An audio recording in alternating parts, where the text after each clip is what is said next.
الشیطان الرجیم بسم اللہ الرحمن الرحیم الصلاة والسلام علیک یا رسول اللہ وعلی آلک وصحابک یا حبیب اللہ الصلاة والسلام علیک یا نبی اللہ وعلى آلك وصحابك يا نور الله نویت سنت الاعتکاف فرمان مصطفیٰ صلی اللہ تعالی علیہ وآلہ وسلم نیت المؤمن خیر من عملہ، مسلمان کی نیت اس کے عمل سے بہتر ہے۔ اللہ کی رضا کے لیے اور ثواب بڑھانے کے لیے عالمی مدنی مرکز فیضان مدینہ کے حاضرین، مدنی چینل کے ناظرین اچھی اچھی نیتیں کر لیں کہ رضا الہی کے لیے، حصول ثواب کے لیے، علم دین حاصل کرنے کے لیے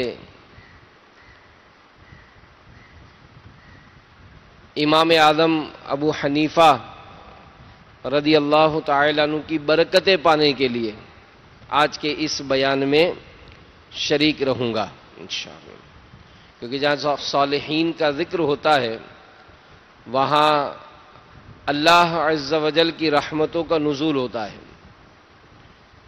انشاءاللہ آج ہم امام اعظم رضی اللہ تعالیٰ عنہ کا تذکرہ سنیں گے، اور جو باتیں سنوں گا اسے یاد رکھوں گا، عمل کروں گا، دوسروں تک پہنچانے کی کوشش کروں گا۔ صلو علی الحبیب صلی اللہ تعالی علی محمد۔ فرمان مصطفیٰ صلی اللہ علیہ وآلہ وسلم، جو شخص بروز جمعہ مجھ پر 100 بار درود پاک پڑھے، جب وہ قیامت کے روز آئے گا تو اس کے ساتھ ایک ایسا نور ہوگا کہ اگر وہ ساری مخلوق میں تقسیم کر دیا جائے تو سب کو کفایت کرے۔ قلیل روزی پہ دو قناعت،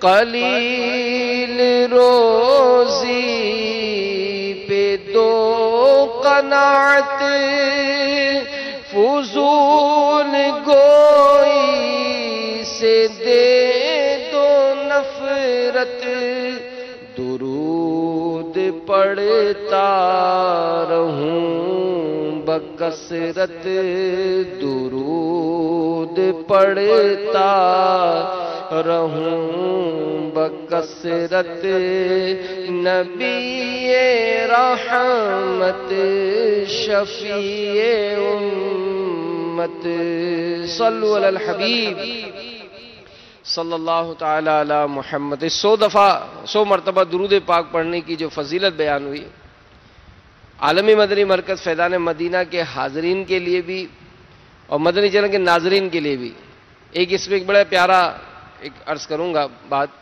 کہ فیضان مدینہ میں الحمدللہ جمعہ کی نماز کے بعد درود رضویہ کا ورد ہوتا ہے، تو اگر اس ورد میں شامل ہو جائیں صلاۃ والسلام سے پہلے، اور یہ معمول ہے امیر اہل سنت کا برسا برس سے، اور یہ ورد جو ہے یہ درود و سلام مدنی چینل میں بھی براہ راست ہوتا ہے، تو اگر وہ کچھ وقت نکال کر اس درود پاک پڑھنے کے سلسلے میں شامل ہو جائیں گے تو ہو سکتا ہے یہ برکت بھی مل جائے کہ 100 مرتبہ درود پاک پڑھنے کی فضیلت حاصل ہو جائے۔ اللہ ہم سب کو آج کے دن میں خصوصیت کے ساتھ درود پاک پڑھنے کی توفیق عطا فرمائے۔ ویسے بھی شعبان کا مہینہ یہ شروع ہو چکا، اور اس مہینے کے بارے میں آتا ہے کہ میرے آقا نے فرمایا کہ شعبان میرا مہینہ ہے، تو یہ آقا کا مہینہ ہے، اس میں درود پاک کی ویسے ہی کثرت کی جاتی ہے۔ اللہ ہم سب کو عمل کی توفیق عطا فرمائے۔ امیر اہل سنت بانی دعوت اسلامی حضرت علامہ مولانا ابو بلال محمد الیاس عطار قادری رضوی ضیائی دامت برکاتہم العالیہ نے ایک بڑا خوبصورت رسالہ لکھا ہے، اشکوں کی برسات۔ یعنی فیضان امام اعظم کے حوالے سے، تو میں ضرور مشورہ دوں گا کہ یہ رسالہ بھی ضرور پڑھا جائے، بہت ہی معلوماتی ایمان افروز رسالہ ہے۔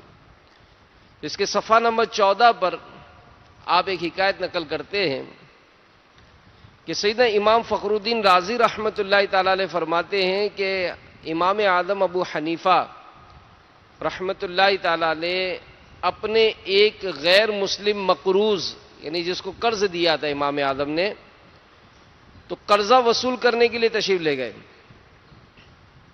تو اتفاق سے اس کے مکان کے قریب آپ رحمۃ اللہ تعالی علیہ کے نعل پاک یعنی جوتی مبارک میں کیچڑ لگ گئی۔ اب کیچڑ چھڑانے کے لیے جب آپ نے اپنی نعل پاک کو یعنی جوتی مبارک کو جھاڑا تو کچھ کیچڑ اڑ کر اس کی دیوار پر لگ گئی۔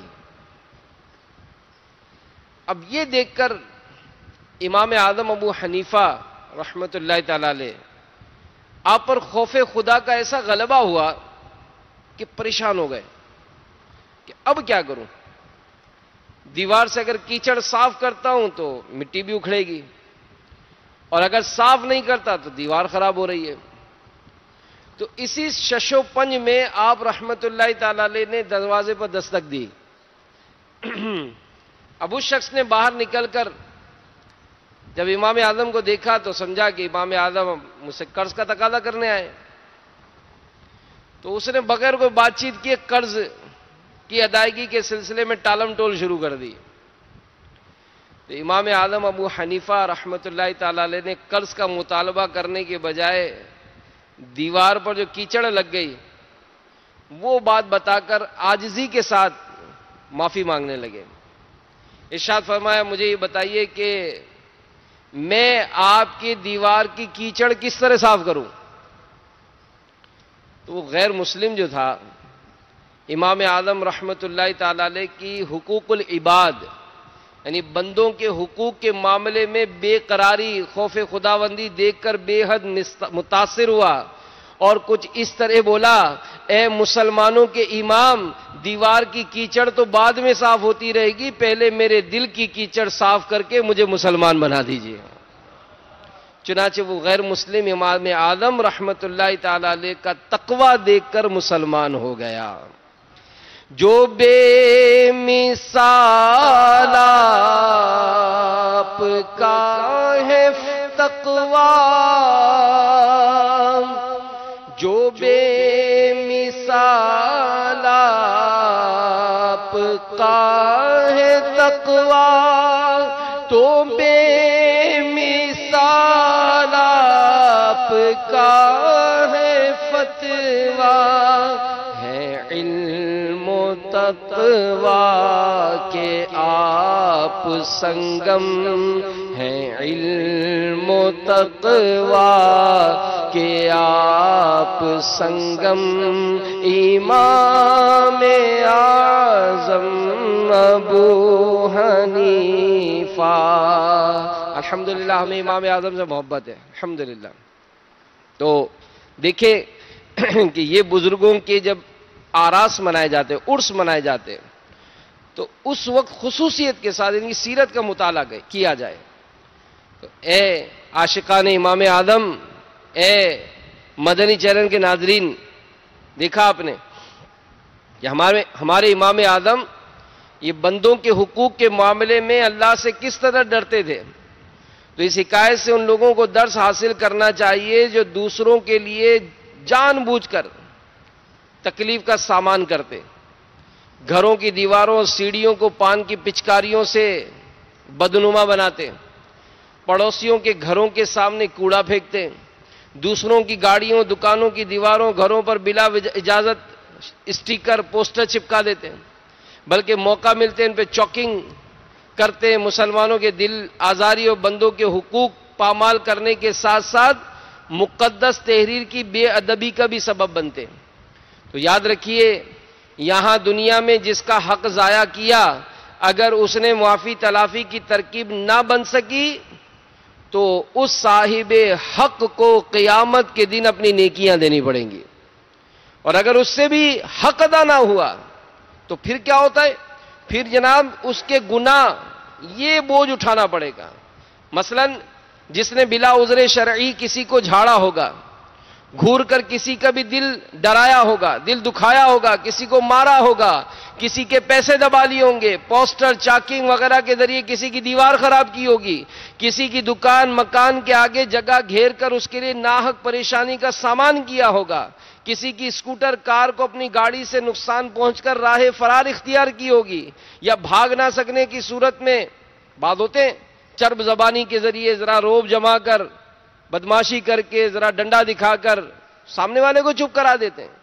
لیکن اگر اس کا حق دبایا ہے تو چاہے وہ دنیا میں نمازیں پڑھتا ہوگا، حج و عمرہ ادا کرنے والا ہوگا، خوب صدقہ و خیرات کرنے کا عادی ہوگا، بڑی بڑی نیکیاں ہوں گی، لیکن جب وہ روز قیامت آئے گا تو تمام وہ نیکیاں لوگ لے جائیں گے جن کو اس نے ناحق نقصان پہنچایا ہوگا یا بلا اجازت شرعی کسی کی دل آزاری کا باعث بنا ہوگا، اور یوں دوسرے کا حق مارنے کے سبب حاجی، نمازی، روزہ دار، تہجد گزار ہونے کے باوجود وہ شخص جہنم میں جا پڑے گا۔ تو ہم کو چاہیے کہ اپنے بچوں کو بھی گھر والوں کو بھی اس بات کی تربیت دیں، اور سب سوچیں، چھوٹا بڑا اس وقت جو مجھے دیکھ رہے ہیں، جو سن رہے ہیں، سب سوچیں، غور کریں کہ مجھ سے کسی کی حق تلفی تو نہیں ہوئی۔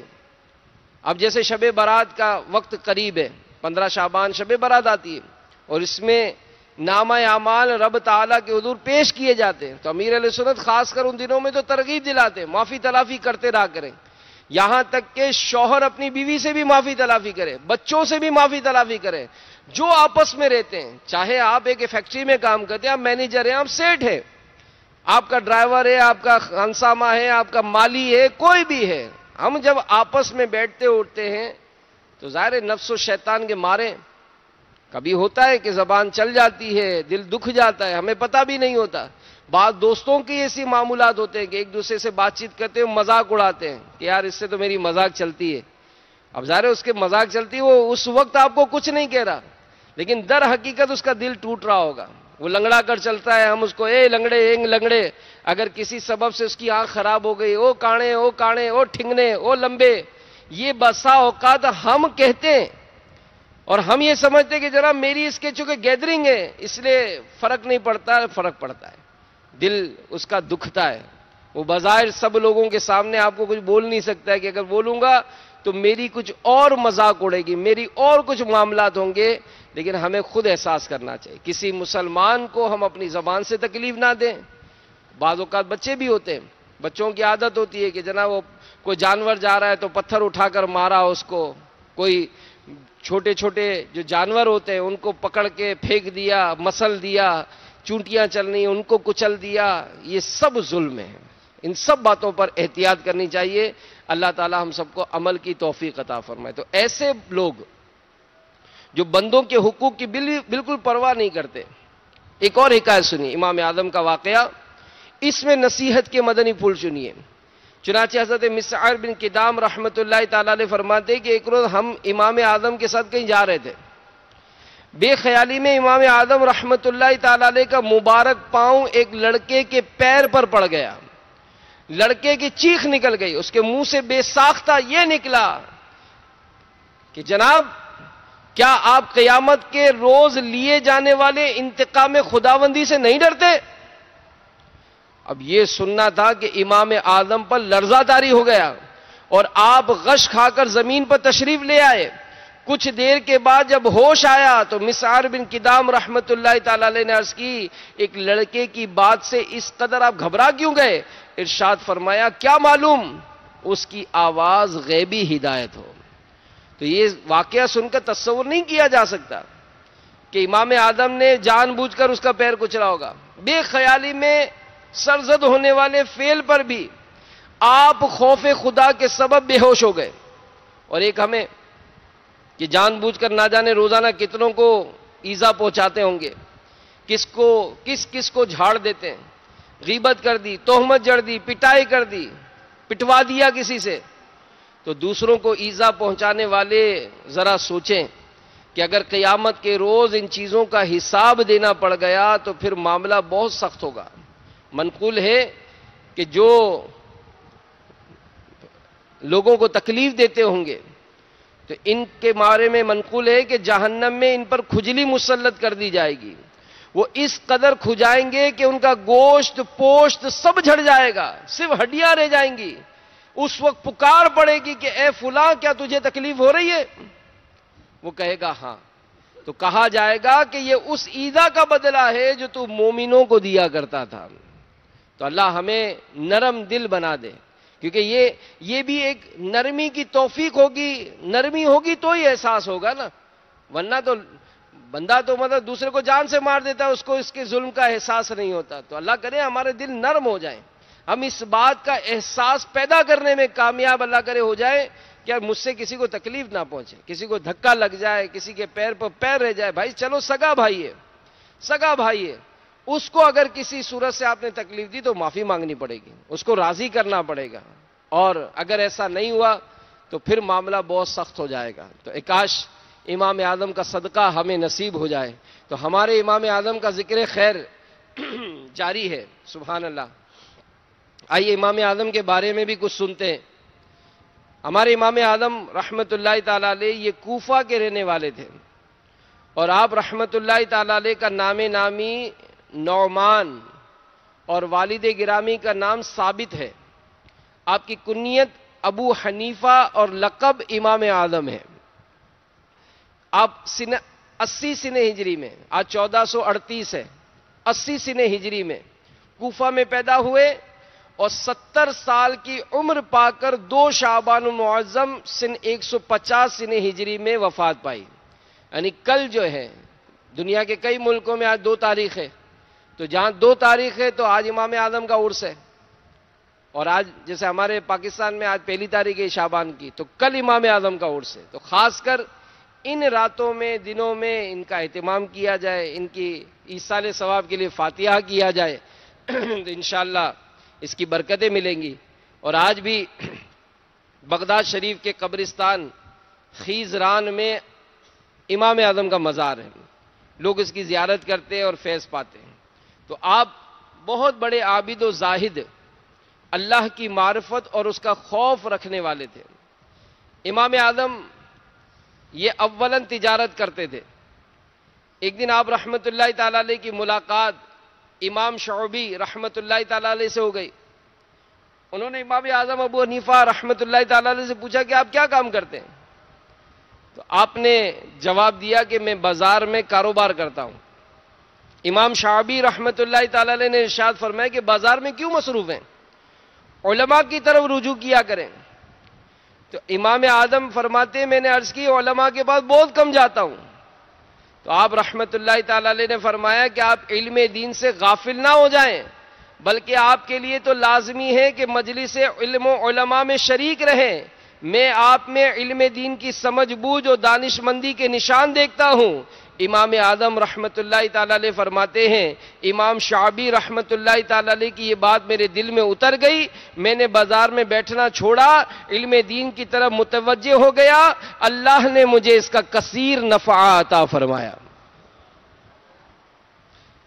اب یہ یہاں پر ایک بات سمجھ میں آتی ہے, مجھے نگران شورا کا بیان یاد آ رہا ہے, ابھی کچھ دنوں پہلے آپ نے فرمایا تھا کہ اس میں اب دعوت اسلامی کا مدنی ماحول ہے, اللہ امیر اہل سنت کو سلامت رکھے, کہ ہر طبقے کو علم حاصل کرنے کا ایک موقع فراہم ہو گئے.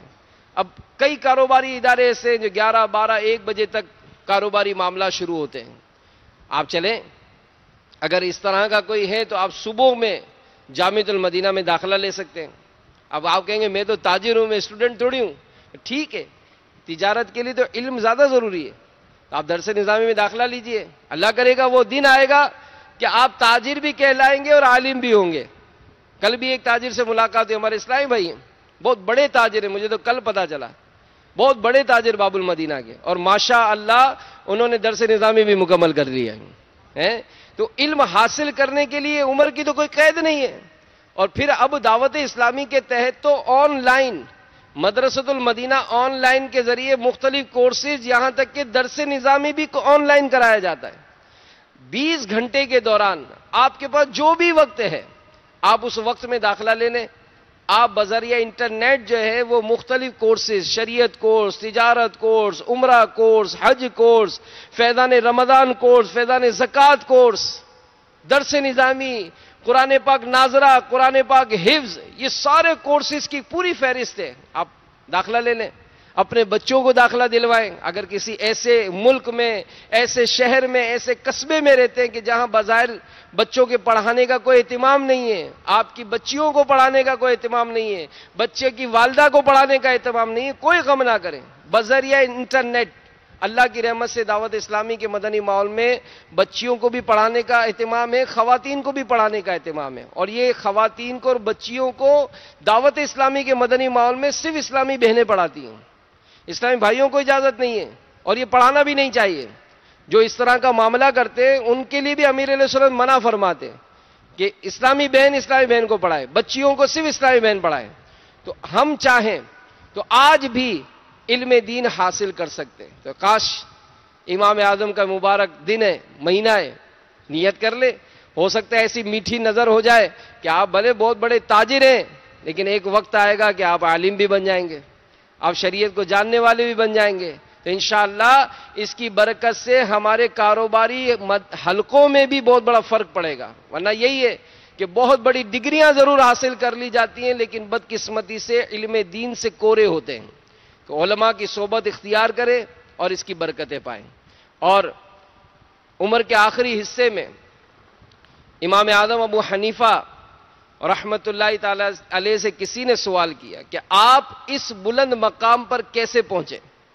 تو ہمارے امام اعظم ابو حنیفہ رحمت اللہ تعالی علیہ نے ارشاد فرمایا کہ میں نے اپنے علم سے دوسروں کو فائدہ پہنچانے میں کبھی کنجوسی سے کام نہیں لیا، اور جو مجھے نہیں آتا تھا اس میں دوسروں سے فائدہ حاصل کرنے میں کبھی شرم محسوس نہیں کی.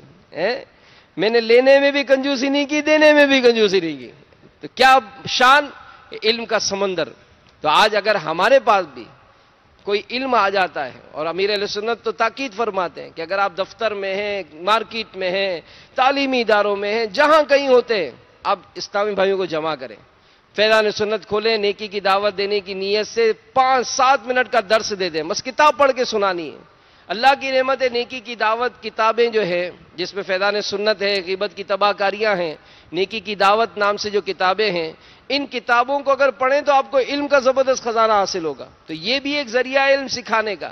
تو علم حاصل کرنے میں اور علم پھیلانے میں یہ اے کاش ہمیں کنجوسی نہ ہو، اور ہمارے امام اعظم کا صدقہ ہمیں نصیب ہو جائے. اور دعوت اسلامی نے اس سلسلے میں بھی مدنی تربیت گاہیں یہ اپنے مدنی مراکز میں قائم کی ہیں. یہاں پر بھی مدنی تربیت گاہ قائم ہے کہ آپ کو کبھی 1 دن کی چھٹی مل جاتی ہے، کبھی 2 دن کی چھٹی مل جاتی ہے. تو 3 دن کے تو مدنی قافلے سفر کرتے ہی ہیں، لیکن جو بھی وقت آپ کے پاس ہے آپ ان مدنی تربیت گاہوں پہ تشریف لے آئیں. انشاءاللہ علم دین سیکھنے کا موقع ملے گا.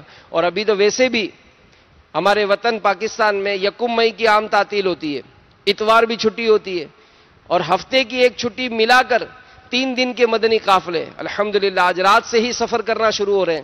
تو آپ بھی ان چھٹیوں سے فائدہ اٹھائیں، اور 3 دن امام اعظم کے ایصال ثواب کے لیے، سبحان اللہ، 2, 3, 4 شعبان المعظم امام اعظم کے ایصال ثواب کے لیے مولانا سردار احمد صاحب رحمت اللہ تعالی علیہ، یہ بھی محدث اعظم پاکستان ہیں جن کا مزار سردار آباد میں ہے، ان کے ایصال ثواب کی نیت سے تو انشاءاللہ سفر کریں. آپ دیکھیں آپ کو کیسی برکتیں ملتی ہیں. تو اللہ تعالی ہم سب کو عمل کرنے کی توفیق عطا فرمائے. تو ہمارے امام اعظم ابو حنیفہ رحمت اللہ تعالی علیہ یہ نہایت زبردست ذہن، عمدہ فکر اور شاندار ذہانت کے مالک تھے.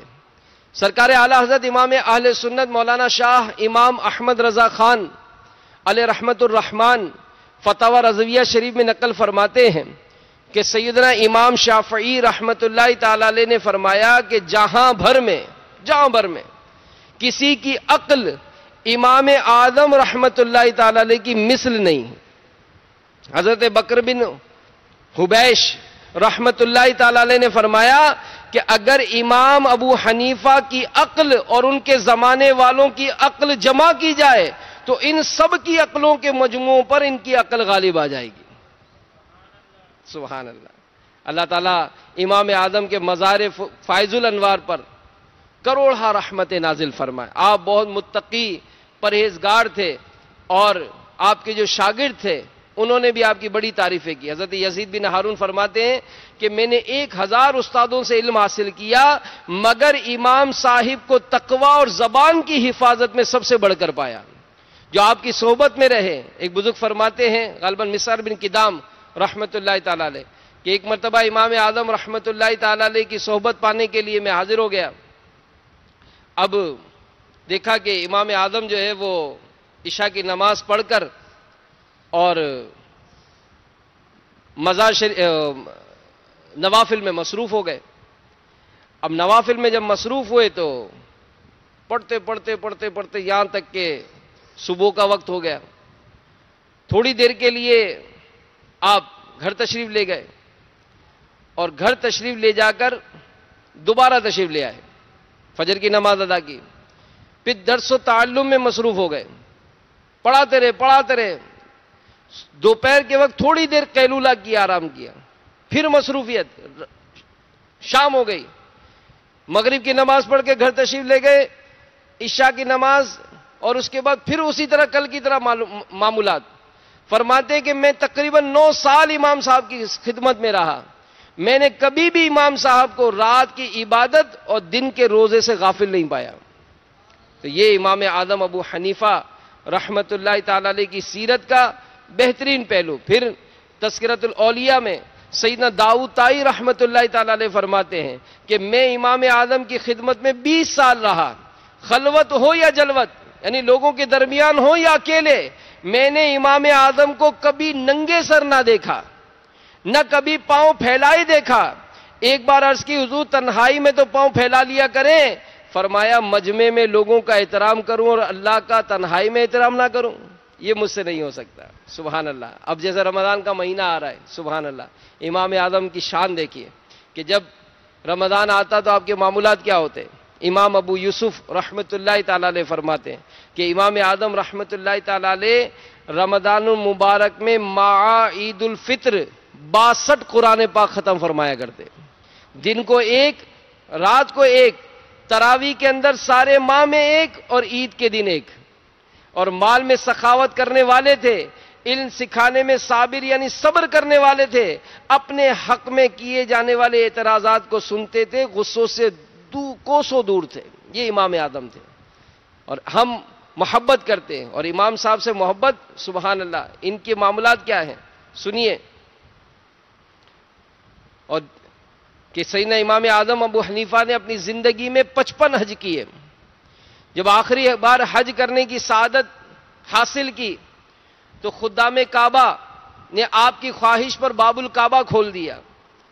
آپ رحمت اللہ تعالی علیہ بصد عجز و نیاز اندر داخل ہوئے اور بیت اللہ کے 2 ستونوں کے درمیان کھڑے ہو کر 2 رکعت میں پورا قرآن پاک ختم کیا. رو رو کر دیر تک مناجات کرتے رہے. آپ رضی اللہ تعالیٰ عنہ مشغول دعا تھے کہ بیت اللہ کے گوشے سے یعنی کونے سے آواز آئی تم نے اچھی طرح ہماری معرفت یعنی پہچان حاصل کی. خلوص کے ساتھ خدمت کی. ہم نے تم کو بخشا اور قیامت تک جو تمہارے مذہب پر ہوگا یعنی تمہاری تقلید کرے گا اس کو بھی بخش دیا. ہم کس قدر خوش نصیب ہیں کہ حضرت سیدنا امام اعظم ابو حنیفہ رحمت اللہ تعالی علیہ کا دامن کرم ہمارے ہاتھ میں آیا. ہم حنفی ہیں نا جو ایشیا میں کثیر تعداد حنفیوں کی ہے. امام اعظم کی تقلید کرنے والے ہیں. تو بشارت ملی کہ جو تمہارے مذہب پر ہوگا یعنی تمہاری تقلید کرے گا اس کو بھی بخش دیا. اللہ ہمارے امام اعظم پر کروڑا رحمت نازل فرمائے. ہمارے امام اعظم رحمت اللہ تعالی علیہ پر میٹھے میٹھے مصطفیٰ صلی اللہ علیہ وآلہ وسلم کا بے حد لطف و کرم تھا. مدینہ منورہ زادہ اللہ شرفا و تعظیمہ میں جب آپ رضی اللہ تعالی عنہ نے سرکار مدینہ صلی اللہ علیہ وآلہ وسلم کے روضہ پر انوار پر اس طرح سلام عرض کیا السلام علیک یا سید المرسلین تو روضہ انور سے جواب کی آواز آئی وعلیک السلام یا امام المسلمین. تمہارے دربار کا گدا ہوں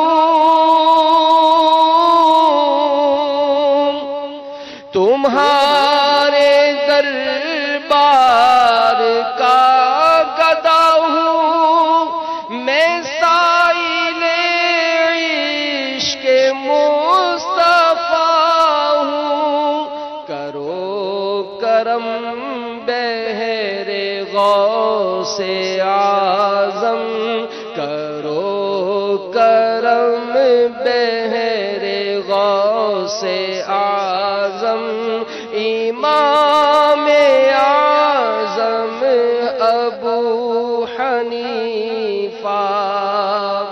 سیدنا امام اعظم ابو حنیفہ رحمت اللہ تعالی علیہ جب تحصیل علم سے فراغت حاصل کر لی تو گوشہ نشینی اختیار فرمائی۔ ایک رات جناب رسالت مآب صلی اللہ علیہ وآلہ وسلم نے خواب میں کرم فرمایا، خواب میں سرکار کی زیارت ہوئی۔ میٹھے میٹھے مصطفیٰ صلی اللہ علیہ وآلہ وسلم نے ارشاد فرمایا کہ اے ابو حنیفہ، اللہ عز و جل نے آپ کو میری سنت زندہ کرنے کے لیے پیدا فرمایا، آپ گوشہ نشینی کا ہرگز قصد یعنی ارادہ نہ کریں۔ تو میرے میٹھے میٹھے پیارے پیارے اسلامی بھائیوں، انہی باتوں کو جب پیش نظر دیکھتے ہیں تو امام اعظم کے شب و روز علم دین سیکھنے، پڑھنے، پڑھانے اور اس میں ہی مصروف نظر آتے ہیں، اور عبادت کے معاملات سبحان اللہ الخیرات الحسان میں ہے۔ آپ نے مسلسل 30 سال روزے رکھے، 30 ایئرس، 30 سال روزے رکھے، 30 سال ایک رکعت میں قرآن پاک ختم کرتے رہے، 40 بلکہ 45 سال تک ہمارے امام اعظم ابو حنیفہ نے عشاء کے وضو سے فجر کی نماز ادا فرمائی۔ جس مقام پر اے عاشقان امام اعظم سنیے، جس مقام پر ہمارے امام اعظم کی وفات ہوئی، اس مقام پر ہمارے امام اعظم ابو حنیفہ نے 7000 مرتبہ قرآن پاک کو مکمل فرمایا۔ حضرت سیدنا عبداللہ بن مبارک رحمت اللہ تعالی علیہ کے سامنے امام اعظم پر کسی نے اعتراض کیا تو آپ رحمت اللہ تعالی علیہ نے فرمایا کیا تم ایسے شخص پر اعتراض کرتے ہو جس نے 45 سال تک 5 نمازیں ایک ہی وضو سے ادا کی؟ وہ ایک رکعت میں پورا قرآن کریم ختم کر لیتے تھے۔ میرے پاس جو کچھ فقہ ہے وہ انہی سے سیکھا ہے۔ روایت میں ہے کہ امام اعظم ابو حنیفہ شروع میں ساری رات عبادت نہیں کرتے تھے۔ آپ رحمت اللہ تعالی علیہ نے ایک بار کسی کو یہ کہتے سنا کہ ابو حنیفہ ساری رات سوتے نہیں ہیں، چنانچہ اس کے حسن ظن کی لاج رکھتے ہوئے آپ رضی اللہ تعالی عنہ نے تمام رات عبادت شروع کر دی۔ یعنی ہمارا معاملہ بالکل الٹ ہے کہ ہم مطلب یوں معاملات میں بہت پیچھے ہوتے ہیں، اور ہماری کوئی تعریفیں کرتا رہے تو خاموشی سنتے رہیں کہ جناب یہ بڑی عبادت کرتے، بڑی تلاوت کرتے۔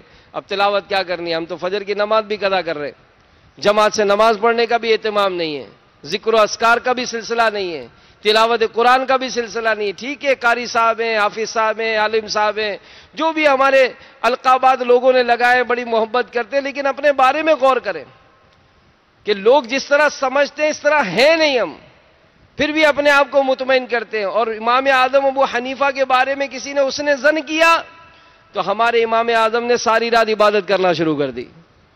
اللہ تعالیٰ کی ان پر رحمت ہو اور ان کے صدقے ہماری بے حساب مغفرت ہو۔ تو ہمارے امام اعظم سبحان اللہ یہ استادوں کا کیسا احترام کرتے۔ الخیرات الحسان میں ہے کہ امام اعظم رضی اللہ تعالیٰ عنہ نے زندگی بھر اپنے استاذ محترم سیدنا امام حماد رحمت اللہ تعالی علیہ کے مکان عظمت نشان، یعنی استاد صاحب کا مکان جس طرف تھا اس طرف پاؤں پھیلا کر نہیں لیٹے۔ حالانکہ امام صاحب کے جو استاد تھے ان کا مکان تقریباً 7 گلیاں بیچ میں پڑتی تھیں، مگر امام اعظم استاد کے گھر کی طرف پاؤں کر کے لیٹتے نہیں تھے۔ تو میرے میٹھے میٹھے اور پیارے پیارے اسلامی بھائیوں، مدنی چینل کے ناظرین، یہ استاد کا احترام کیسا تھا، جبھی تو آپ علم دین کی دولت سے نہال و مالا مال ہو گئے۔ سیدنا عبداللہ بن عباس رضی اللہ تعالی عنہ کا بھی اپنے استاد محترم کے ساتھ احترام مثالی تھا۔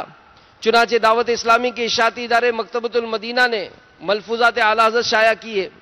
اس میں سرکار اعلی حضرت کا ارشاد ہے کہ سیدنا عبداللہ بن عباس رضی اللہ تعالی عنہما فرماتے ہیں کہ جب میں علم دین سیکھنے کے لیے حضرت زید بن ثابت کے در دولت پر جاتا اور وہ باہر تشریف نہ رکھتے ہوتے تو میں بطور احترام اپنے استاد کو آواز نہ دیتا تھا، ان کی چوکھٹ پر سر رکھ کر لیٹتا، ہوا خاک ریتا اڑا کر مجھ پر ڈالتی. پھر جب استاد باہر تشریف لاتے تو فرماتے کہ ابن عم رسول، یعنی اے رسول اللہ کے چچا کے بیٹے، آپ نے مجھے اطلاع کیوں نہیں کرا دی؟ میں عرض کرتا مجھے لائق نہ تھا کہ میں آپ کو اطلاع کروں. تو اعلیٰ حضرت یہ فرمانے کے بعد مزید فرماتے ہیں کہ یہ ادب کی تعلیم قرآن پاک نے تعلیم ارشاد فرمائی. چنانچہ پارہ 26 سورۃ الحجرات آیت نمبر 4 اور 5 میں اللہ تبارک و تعالی ارشاد فرماتا ہے، ان الذين ينادونك من وراء الحجرات اكثرهم لا يعقلون ولو انهم صبروا حتى تخرج اليهم لكان خيرا لهم والله غفور رحيم. ترجمہ کنز الایمان، بے شک وہ جو تمہیں حجروں کے باہر سے پکارتے ہیں ان میں اکثر بے عقل ہیں، اور اگر وہ صبر کرتے یہاں تک کہ تم آپ ان کے پاس تشریف لاتے تو یہ ان کے لیے بہتر تھا، اور اللہ بخشنے والا مہربان ہے. تو یہاں ایک مسئلہ توجہ سے سماعت فرمائیں کہ دینی استاد کے احترام ہوگا. استاد، دینی استاد، اس کا احترام کے، اور اس کے بارے میں یہ فرمایا گیا. اور وہ کون ہوگا؟ وہ صرف صحیح العقیدہ مسلمان، غیر فاسق استاد کے لیے ہے. اگر معاذ اللہ استاد غیر مسلم ہے، مرتد ہے، یا تو اس کا کوئی احترام نہیں، بلکہ ایسوں سے پڑھنا، غیر مسلم یا مرتد استاد سے پڑھنا، ان کی صحبت میں رہنا خود اپنے ایمان کے لیے خطرناک ہے. میں ان والدین کو بھی غور و فکر کی دعوت دیتا ہوں جو ایسے استادوں کے سپرد اپنے بچوں کو کرتے ہیں. اور دیکھیں زمانے، آپ دیکھیں کہ جدی پشتی مطلب وہ صحیح العقیدہ تھے، برے استادوں کی اور بد مذہب استادوں کی صحبت میں رہ کر آج دیکھ لیں ان کا حال کیا ہو گیا.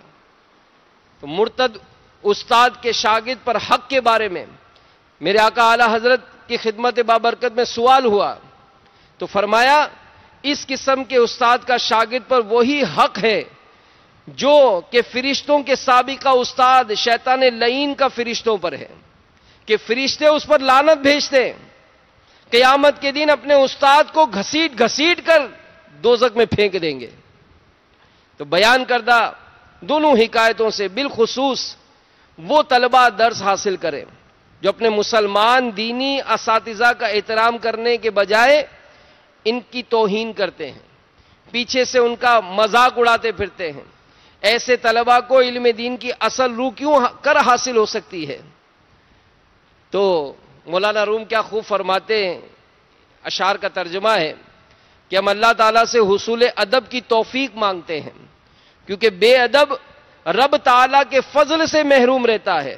بے ادب نہ صرف اپنے آپ کو برے حالات میں رکھتا ہے بلکہ اس کی بے ادبی کی آگ تمام دنیا کو اپنی لپیٹ میں لے لیتی ہے. تو اللہ ہم کو با ادب رکھے.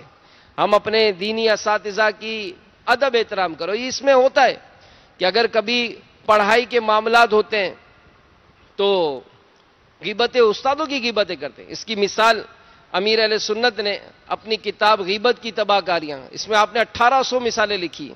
تو ان مثالوں میں چند ایک یہ بھی ہے کہ جو نادان طلبہ اپنے اساتذہ کا نام بگاڑتے ہیں، مذاق اڑاتے ہوئے ان کی نقلیں اتارتے ہیں، تہمتیں لگاتے ہیں، بدگمانیاں کرتے ہیں، غیبتیں کرتے ہیں، تو ان کے انداز کیا ہوتے ہیں؟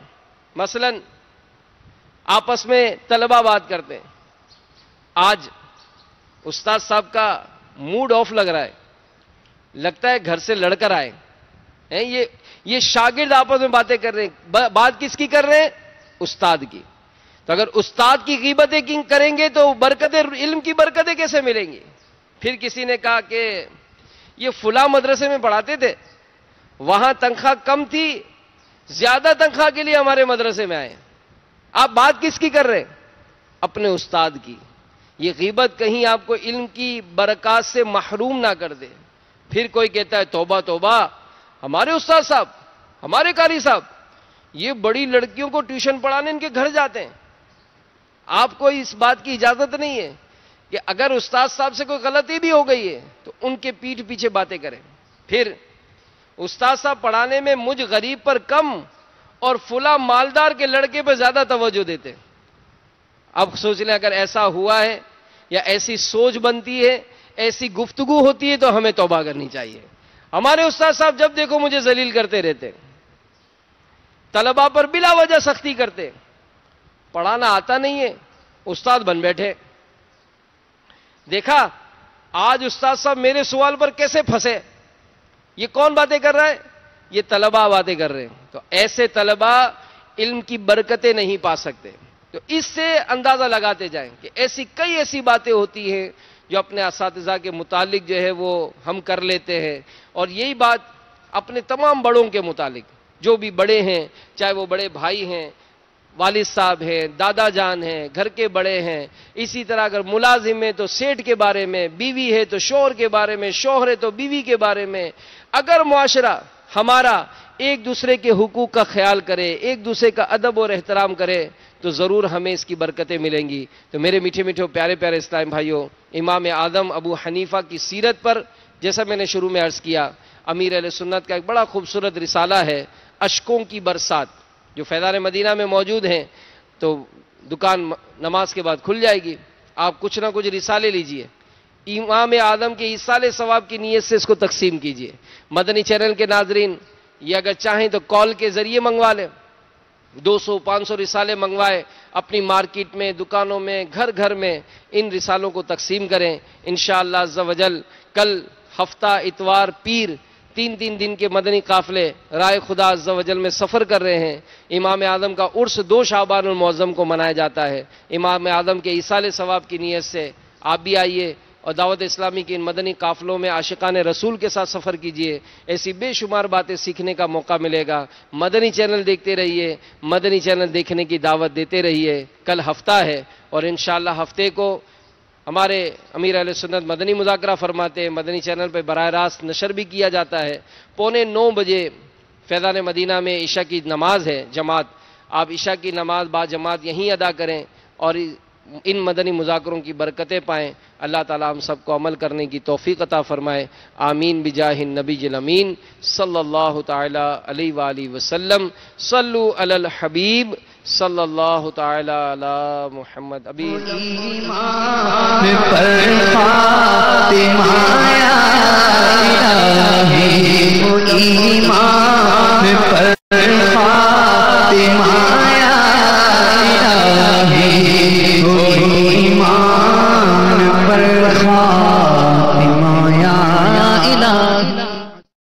فرمان مصطفیٰ صلی اللہ تعالی علیہ وآلہ وسلم, نیت المؤمنی خیر من عملی, مومن کی نیت اس کے عمل سے بہتر ہے. اللہ عز و جل کی رضا پانے اور ثواب کمانے کی غرض سے سلسلہ دیکھنے سے پہلے اچھی اچھی نیتیں فرما لیجئے. اللہ عز و جل کی رضا کی خاطر علم دین حاصل کروں گا, سیکھ کر دوسروں تک نیکی کی دعوت پہنچاؤں گا, خاص خاص باتیں لکھوں گا, اول تاخیر دیکھوں گا. گونج گونج اٹھے ہیں نغمات رضا سے بوستا, کیوں نہ ہو کس پھول کی مدحت میں وامنقار ہے, کیوں نہ ہو کس پھول کی مدحت میں وامنقار ہے.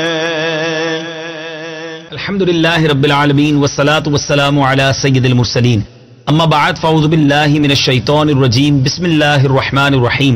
الصلاة والسلام علیک یا رسول اللہ وعلی آلک واصحابک یا حبیب اللہ. الصلاة والسلام علیک یا نبی اللہ وعلی آلک واصحابک یا نور اللہ. میٹھے میٹھے اسلامی بھائیوں اور مدنی چینل کے ناظرین, سلسلہ ہے نغمات رضا, اور الحمدللہ اس سلسلے میں ہم کلام رضا کو سنتے ہیں اور اس کی شرح بیان کرنے کی, اس کی کچھ تشریح بیان کرنے کی کوشش کرتے ہیں. نہایت ہی خوبصورت اور مشہور و معروف کلام جاری تھا اور سلسلے کا وقت اختتام کو پہنچا تھا. آئیے اسی کلام کو جاری رکھتے ہیں. جی ہاں, کلام ہے سرور کہوں کہ مالک و مولا کہوں تجھے, باغ خلیل کا گل زیبا کہوں تجھے. اب جو شعر آج ہم نے سمجھنا ہے, کیا خوبصورت بات کی اعلیٰ حضرت نے. کچھ مشکل ضرور ہے مگر کمال کا شعر ہے. بے داغ لالا یا کمرے بے کلف کہوں, بے خار گل بنے چمن آرا کہوں تجھے. بے داغ لالا سے مراد کیا ہے؟ یہاں اس سے مراد ایک خاص پھول ہے جس میں داغ نہ ہو. اچھا پھر بے کلف، یہ بھی بے داغ کے لیے وداؤٹ اینی ڈیفیکٹ، بغیر کسی نقص کے یہ استعمال ہوتا ہے. اچھا بے خار یعنی بغیر کانٹوں کے. گلبن یعنی سرخ گلاب. اور چمن آرا کسے کہتے ہیں کہ جس سے باغ کو زینت ملے، باغ کو زینت بخشنے والا اسے چمن آرا کہتے ہیں. امام اہل سنت مولانا شاہ امام احمد رضا خان علیہ رحمت الرحمان کیا خوبصورت بات لکھتے ہیں کہ اے میرے آقا، آپ کو گلے لالا تو کہوں وہ خوبصورت ہوتا ہے، مگر گلے لالا میں بھی ایک سیاہ داغ ہوتا ہے، تو پھر میں آپ کو وہ گلے لالا کہتا ہوں جو بے داغ ہو، جس میں کوئی داغ نہ ہو. آپ کو چاند تو کہوں، مگر چاند میں بھی تو ایک داغ ہوتا ہے، تو میں آپ کو وہ چاند کہوں کہ جس میں کوئی ایسا داغ نہ ہو جو اس کے حسن کو ماند کر دے. آقا میں آپ کو ایسا پھول بھی کہوں جس کے ساتھ کوئی کانٹا نہ ہو، بلکہ آپ تو وہ پھول ہیں جو سارے باغ کی زیب و زینت کا باعث ہے. سبحان اللہ. میرے بیچ اسلامی بھائیوں کیا خوبصورت بات کی ہے. یعنی میرے آقا کی خوبصورتی کمال درجے کی ہے. میرے آقا وہ نعمت ہے جس کے ساتھ کوئی آزمائش نہیں ہے. اسی انداز کو اعلیٰ حضرت نے اپنے ایک اور شعر میں بھی استعمال کیا نا. وہ کمال حسن حضور ہے کہ گمان نقص جہاں نہیں، یہی پھول خار سے دور ہے، یہی شمع ہے کہ دھواں نہیں. ذرا شعر کو سنیے کہ پیارے آقا کی تعریف بھی بیان کی ہے اور یہ بھی کلیئر کیا ہے کہ نعمتیں بہت ساری ہیں نبی پاک کی برکت سے، مگر اس میں کوئی زحمت نہیں ہے. میرے آقا ایسے حسین ہیں جس میں کوئی نقص نہیں ہے. کیا لکھتے ہیں؟ بے داغ لالا یا کمر بے کلف کہوں، بے خار گل بنے چمن آرا کہوں تجھے. بے داغ لالا یا کمر بے کلف کہوں، بے داغ لالا یا کمر بے کلف کہو، بے خار گل بنے چمن آرا کہو تجھے، بے خار گل بنے چمن آرا کہو تجھے. اگلا شعر کتنا خوبصورت اور کتنا اعلیٰ ہے. اعلیٰ حضرت لکھتے ہیں مجرم ہوں اپنے عفو کا ساما کروں شاہ، یعنی شفیع روز جزا کا کہوں تجھے. یعنی کیا خوبصورت بات کی ہے کہ آقا میں تو مجرم ہوں، میں اپنی معافی کا، عفو کہتے ہیں معافی کو، میں اپنی معافی کا کوئی سامان کر لوں، یعنی نعت بھی عرض کر دوں اور بات بھی بن جائے. یعنی آپ کے اس وصف کی بات کیوں نہ کر لوں کہ آپ ہی تو شفیع روز جزا ہیں، محشر کے دن آپ ہی کی شفاعت سے تو مجھے جنت میں جانا ہے. سبحان اللہ. یاد رہے میرے میٹھے اسلامی بھائیوں، نبی پاک علیہ الصلوۃ والسلام کے سوا کوئی ایسی ذات نہیں جو رب کی عطا سے محشر کے دن کام آنے والی ہے. خود اعلیٰ حضرت اپنے ہی اشعار میں سمجھاتے ہیں نا، سنتے ہیں کہ محشر میں صرف ان کی رسائی ہے،